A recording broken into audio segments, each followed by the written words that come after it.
Assalamualaikum warahmatullahi wabarakatuh. Sahabat santri, setelah saya berpikir beberapa bulan terakhir, mungkin saya akan menyimpulkan dalam video ini dengan durasi 33 menit kurang lebih tentang Sadah Ba'alawi.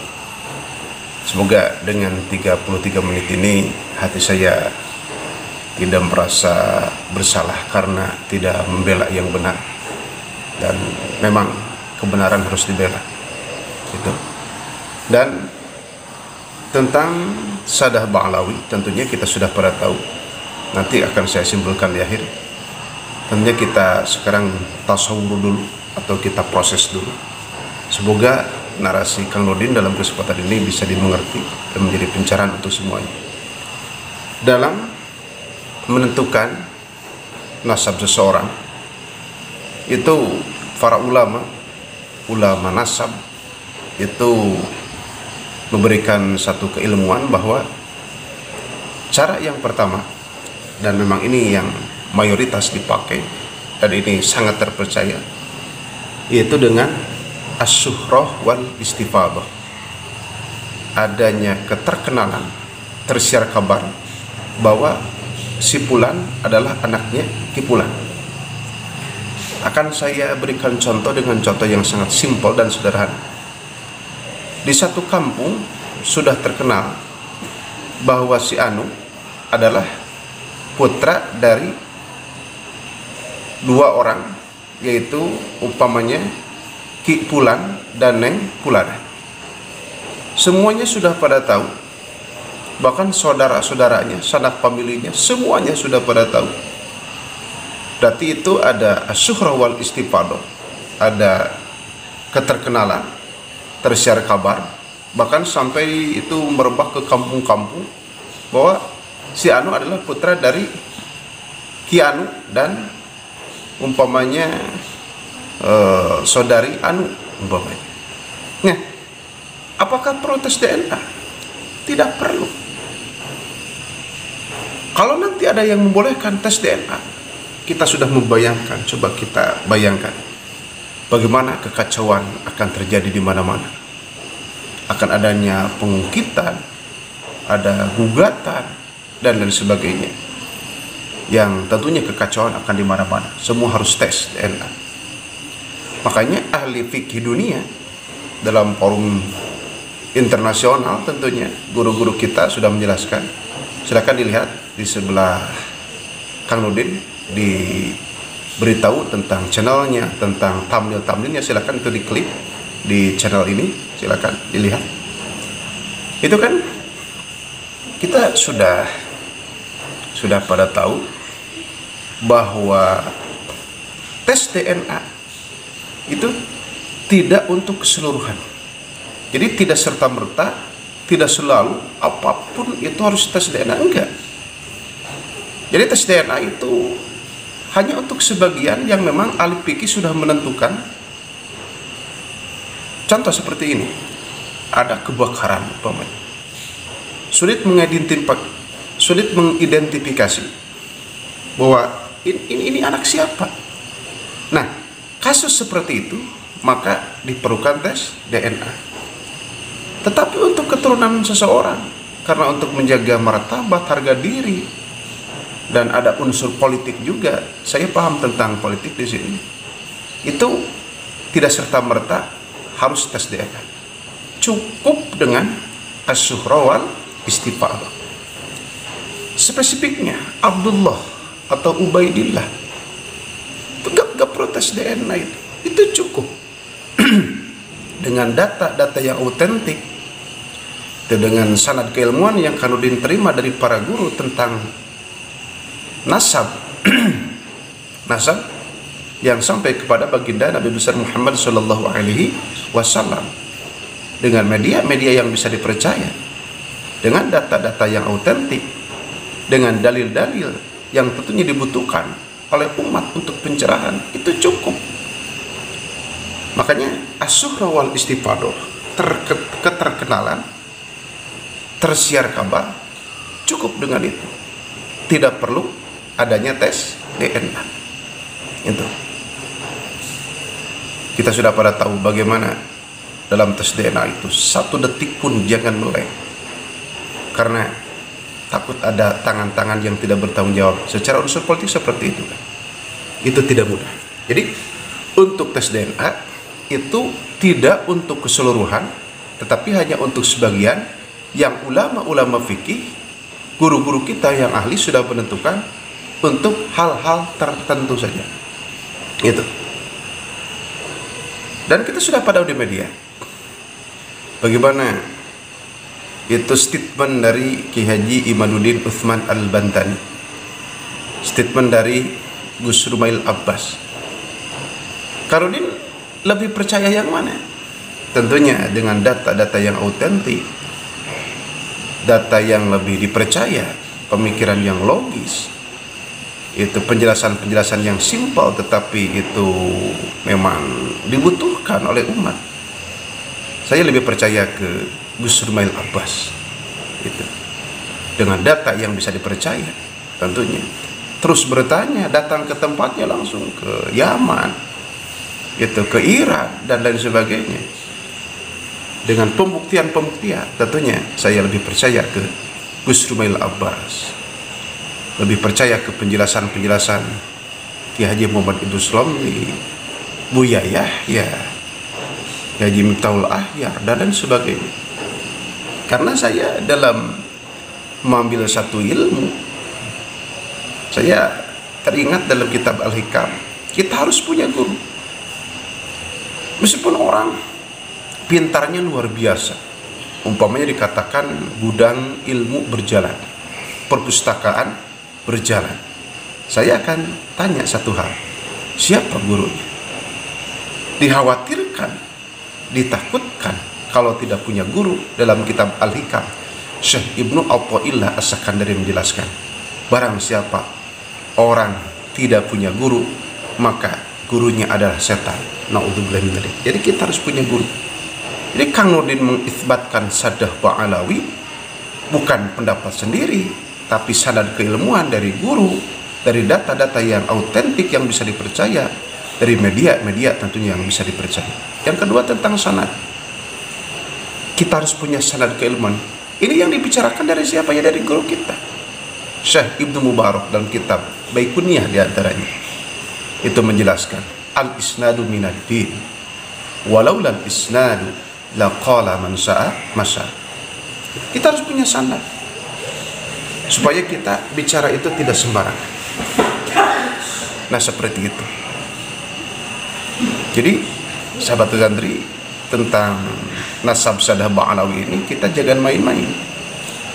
Jangan kita hanya sebatas pendapat, silakan berpendapat, tapi harus berpendapat yang benar. Pendapat kita harus memang bisa dipertanggungjawabkan. Dan selanjutnya kita harus tahu juga di sini bagaimana dengan Abdullah atau Ubaidillah. Nah, itu kan namanya dua tetapi orangnya satu. Saya percaya dari data keilmuan, dari data-data yang bisa dipercaya, itu adalah keturunan baginda Nabi besar Muhammad sallallahu alaihi wasallam. Bahkan kalau ada pertanyaan apakah keturunan baginda Nabi besar Muhammad sallallahu alaihi wasallam sekarang ada di dunia, ya ada. Termasuk yang menyebar ke negara Indonesia. Said, Syarif, Syarifah, Hubaba. Itu saya percaya itu ada itu. Itu adalah keturunan Rasulullah.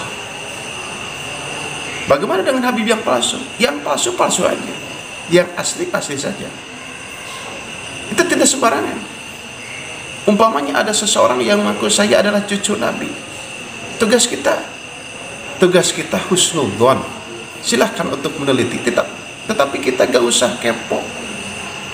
Kita gak usah melakukan hal-hal yang gak perlu.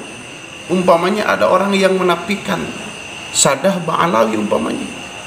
Kalau benar-benar dia niatnya baik, tentunya akan silent, akan sir, tidak akan itu digembar-gemborkan.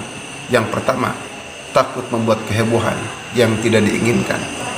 Yang kedua, apakah tidak khawatir dan tidak takut kalau itu melukai atau menyakiti baginda Nabi besar Muhammad Sallallahu Alaihi Wasallam? Itu kan yang dikhawatirkan. Pertanyaannya, kita kan harus tahu di sini kenapa yang dibahas itu tentang Sadaqah Alawi. Apakah tidak takut menyakiti Rasulullah? Kan kalau umpamanya nih, ini logika, kan masih banyak yang harus dibahas. Keturunan yang lain umpamanya, atau marga yang lain umpamanya. Kenapa Rasulullah? Ada apa? Apakah dibayar? Atau ada kepentingan politik? Atau merasa sakit hati? Atau apa? Itu kan menjadi pertanyaan besar. Itu menjadi pertanyaan besar untuk orang-orang yang kritis, untuk orang-orang yang memang membela kebenaran. Makanya menurut hemat saya, dari guru-guru saya, dari guru-guru Kang Nudin, daripada kita membahas nasab orang lain, lebih baik kita militan bagaimana umat, masyarakat, jemaah dan semuanya supaya lebih tebal keimanan, lebih membiasakan dan memperbanyak amal soleh. Itu tentunya bagaimana taubatan nasuha, taubatan hakikiyah, taubatan sahihah. Bagaimana kita semakin cinta kepada para ulama, bagaimana kita lebih siap untuk menghadapi kehidupan ini, bagaimana kita lebih hebat umpamanya untuk akhirat kita, berprestasi dunia akhirat. Kenapa tidak itu? Kenapa yang dibahas lebih ke nasab orang lain? Ada apa? Nah, seperti itu. Jadi, sahabat santri, tentunya dalam kesempatan ini kita sudah pada tahu di zaman sekarang berbagai fitnah itu sudah merebak. Kadang yang benar dianggap salah, yang salah dianggap benar. Itu aliran sesat di mana-mana, banjirnya kemaksiatan dan kedurhakaan. Justru sebetulnya sekaranglah saatnya untuk mempertebal keimanan, menghadiri kajian-kajian Ahlussunnah wal Jamaah. Silahkan, ini sangat perlu kita mencari kasab yang halal. Itu perlu untuk anak kita, untuk istri kita, untuk pembantu kita. Tapi mempertebal keimanan, memperbanyak amal soleh, menghadiri kajian-kajian Ahlussunnah wal Jamaah, dan perangkat-perangkat yang mendukung semua itu tentunya akan lebih diperlukan, dan memang itu harus diprioritaskan. Itu tentang manuskrip, tentang kitab-kitab nasabah, bahkan tentang Ali As-Sakron. Kita jangan menganggap bahwa seorang musannif atau mu'alif atau pengarang itu sembarangan. Mereka itu punya martabat dan harga diri, itu akan merasa malu dan takut kepada Allah kalau dalam penulisannya itu salah disengaja. Ya tentunya akan ada tasawur, ada tikror, dibolak-balik, diulang-ulang. Bagaimana supaya itu karangannya itu tidak salah, diteliti. Karena yakin orang dulu itu lebih hati-hati, takut ada kalimah yang salah, takut tidak balaghah, takut tidak itu memenuhi unsur nahwu dan soroknya, balaghahnya, dan lain sebagainya.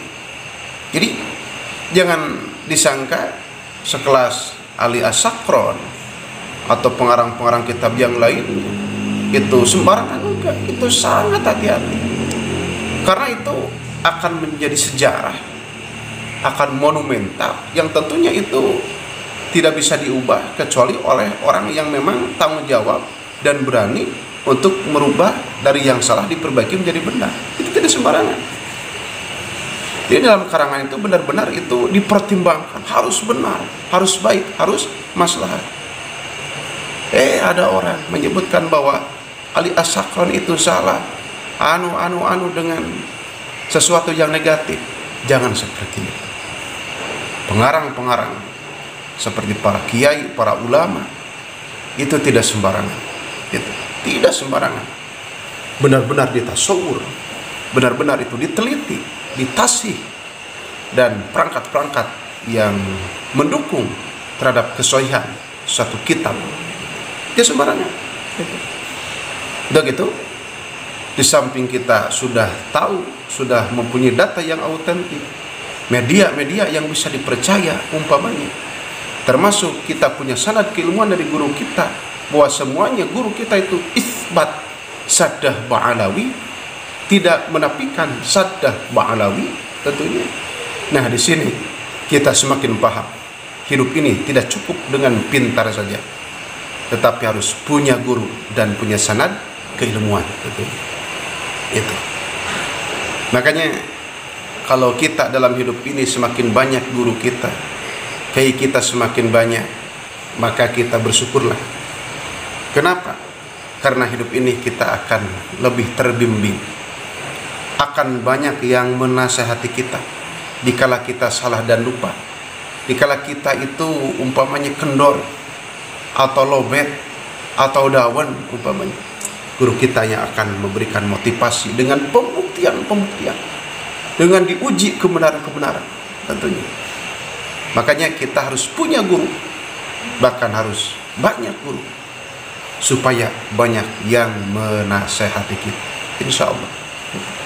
Makanya saya akan berterima kasih kepada kiai-kiai yang berada di Indonesia, seperti Kiai Haji Muhammad Idrus Romli, seperti Buya Yahya, Gus Baha. Kalau dulu itu almarhum Al-Bagfurlah itu pendiri NU atau orang NU, saya lupa lagi itu, Kiai Haji Muzadi. Ya, alhamdulillah, saya berterima kasih. Termasuk ulama-ulama yang lainnya, ulama-ulama kontemporer yang lainnya, yang mungkin tidak bisa disebutkan dalam kesempatan ini satu persatu, saking banyak. Terima kasih. Semoga beliau-beliau yang sudah mendahului kita, semoga iman Islam, ihsannya, kebaikannya terima oleh Allah Subhanahu wa taala dan diampuni segala dosa dan kesalahannya. Amin ya Allah ya rabbal alamin. Itu. Dan ketika mengomentar tentang Gus Yahya, bahwa kita itu umpamanya harus husnudzon. Jadi jangan disalahartikan bahwa Gus Yahya itu orang awam, enggak. Beliau menyebutkan husnudzon bukan berarti cukup dengan husnudzon. Beliau tahu datanya, beliau punya guru. Itu. Beliau sudah siap tentang media. Makanya saya kombinasikan itu semua ditambah dengan husnudzon, positif thinking, berprasangka yang baik. Itu yang diperlukan oleh kita. Dan bukan berarti yang tidak dicatat itu tidak ada, enggak. Itu. Jadi jangan punya takrif atau patokan yang tidak dicatat tidak ada. Bukan berarti seperti itu. Nah, dalam masalah ini, dalam masalah saddah ba'alawi, meskipun dulu itu tidak dicatat, ini kata guru kita. Itu. Meskipun dalam kurun tertentu atau tahun tertentu itu tidak dicatat, bukan berarti tidak ada. Itu ada. Itu itisal nyambung. Ada keturunan baginda Nabi besar Muhammad SAW bahkan sampai sekarang. Itu. Dalam kitab Qurratul Uyun dijelaskan. Itu kalau di pesantren. Dan kitab nasab yang lainnya juga dijelaskan. Jadi saya Nurdin Ghazali itu benar-benar yakin bahwa sampai sekarang dengan data yang autentik, dengan media-media yang bisa dipercaya, dengan guru-guru kita yang menasehati kita dan berikan keilmuan kepada kita, saya yakin dan percaya. Dan tentunya kita mengisbatkan bahwa keturunan baginda Nabi besar Muhammad SAW itu ada sampai sekarang, bahwa Abdullah atau Ubaidillah adalah keturunan dari baginda Nabi besar Muhammad SAW. Apakah Kanudin kalau dibayar umpamanya Kanudin saya akan bayar 1 triliun. Tetapi Anda harus menafikan saddah ba'alawi. Apakah Kanudin mau dan siap? Ini bukan masalah bayaran, bukan masalah honor, bukan masalah gaji, bukan masalah jabatan, bukan. Saya bertanya kemana-mana, itu mana yang benar? Guru menjelaskan, ternyata yang benarnya adalah itu yang mengisbatkan saddah ba'alawi. Dan saya jadi teringat, ada orang yang mengatakan seperti ini umpamanya, maaf kurang lebihnya, meskipun ulama dunia mengisbatkan, maka saya tetap akan menafikan. Itu ilmu dari mana? Mana mungkin kita berbeda dalam masalah ini dengan guru? Sedangkan guru kita itu tanggung jawab dohir batin dunia akhirat. Kita dididik dalam tasawuf ada ridho wa taslim. Ridho senang hati, taslim pasrah kepada Allah, gitu kan? Gitu. Guru kita sudah memberikan penjelasan dengan benar. Maka ketika kebenarannya sudah jelas, sudah nampak, sudah terang benderang seperti matahari umpamanya, datanya sudah autentik, media yang bisa dipercaya sudah menjelaskan, memberikan pencerahan, guru-guru kita dengan militannya sudah menjelaskan kepada kita untuk pencerahan juga. Tidak mungkin itu secara akli kita menolak. Justru kita harus taslim dalam tasawuf, pasrah kita mengikuti guru kita. Tentunya kita juga tidak buta, kita juga punya data. Jadi ada kesinambungan antara guru dan murid tentang sanad, tentang guru, tentang kesopanan, takdiman wa takriman wa mahabbah. Saya tidak membayangkan bagaimana nanti di akhirat ketika orang-orang itu yang menafikan itsbat ba'alawi. Saya takut nanti Rasul itu takut melukai Rasulullah. Rasulullah itu disakiti. Bagaimana? Sedangkan kita itu menginginkan syafaatul uzma, pembelaan dari baginda Nabi besar Muhammad sallallahu alaihi wasallam. Sedangkan syiar yang paling agung adalah baginda Nabi besar Muhammad sallallahu alaihi wasallam. Wa may yu'azzim sya'airallahi fa innaha min taqwal qulub. Itu. Dalam Al-Qur'an, in tansurullah yansurukum. Ketika kalian menolong agama Allah, menolong hukum-hukum Allah, itu membela syariat-syariat agama Allah, meramaikan syiar agama Allah, yansurkum, maka Allah akan menolong kalian. Wa yutsabbit aqdamakum. Itu kan yang diinginkan oleh kita. Sudahlah, jangan kita memperdebatkan hal sesuatu yang tentunya menurut saya bukan ini yang harus diperdebatkan. Tapi bagaimana iman masyarakat itu dipertebal, bagaimana pembiasaan sholat berjamaah umat masyarakat supaya lebih rajin, bagaimana sholat yang 5 waktu itu seperti sholat Jumat, lelaki semuanya ke masjid, gitu. Anak-anak dibimbing oleh ayahnya ke masjid karena pembiasaan, karena tidak mudah mendidik seseorang itu sampai ahli, sampai militan dalam selalu salat berjamaah, militan selalu dalam menghadiri kajian Ahlussunnah wal Jamaah, militan dalam selalu sholawat, militan dalam selalu taubatan nasuha. Itu kan tidak mudah, harus dibiasakan dari kecil, dibimbing oleh orang tuanya, dibimbing oleh ayahnya. Kalau waktu hujan, apakah sholat di rumah atau di masjid? Tentunya bagaimanapun alasannya, selagi sehat dan bisa, masjid adalah solusi. Karena kita sudah pada tahu dalam keterangan lisanul hal absahu min lisanil maqal. Kita dengan pembuktian, ceramah perlu, tabligh akbar perlu, itu ngaji di panggung-panggung perlu, tetapi pembuktian itu absahu lebih fasihah, lebih mempengaruhi, lebih ada perbedaan yang signifikan tentunya. Karena lisanul hal itu dengan pembuktian, tahu dibuktikan, tahu diamalkan. Makanya ulama yang banyak ilmunya, yang mengamalkan ilmunya dohir batin, dinamakan ulamaun amilin. Makanya ada program pesantren itu mencetak ulamaul amilin, imamal muttaqin, muttaqin. Setidaknya orang yang nyantren itu adalah muttaqin, menjadi pribadi yang takwa kepada Allah Subhanahu wa taala. Perbincangan lebih dari 2 tahun tentang Saddah Ba'alawi. Saya pun menyimak, tentunya menganalisis tentunya.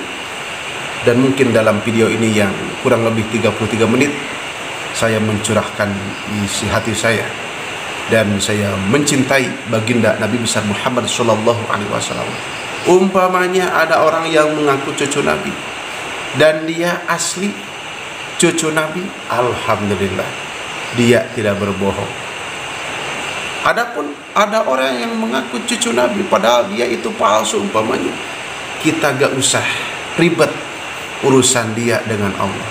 Tetapi yang jelas cucu Nabi, keturunan Nabi sampai sekarang itu ada. Itu termasuk Habib, Sayyid, Syarifah, Hubabah yang berada di mana? Di negara Kesatuan Republik Indonesia. Kita membaca sholawat 3 kali kepada Rasulullah supaya kita semakin cinta kepada Rasulullah. Allahumma sholli wa sallim wa barik ala sayyidina Muhammad wa ala ali sayyidina Muhammad. Allahumma sholli wa sallim wa barik ala sayyidina Muhammad wa ala ali sayyidina Muhammad. Allahumma sholli wa sallim wa barik ala sayyidina Muhammad wa ala ali sayyidina Muhammad. Apa yang Kang Nurdin tawarkan dalam kesempatan ini? Tentunya yang pertama, supaya kita lebih yakin untuk sahabat santri, jangan sekedar media perlu untuk lebih akselerasi, lebih mempercepat. Tetapi kita menghadiri kajian-kajian Ahlussunnah wal Jamaah, langsung bertanya kepada guru kita dengan dilihat kitabnya langsung, itu akan lebih baik untuk kita.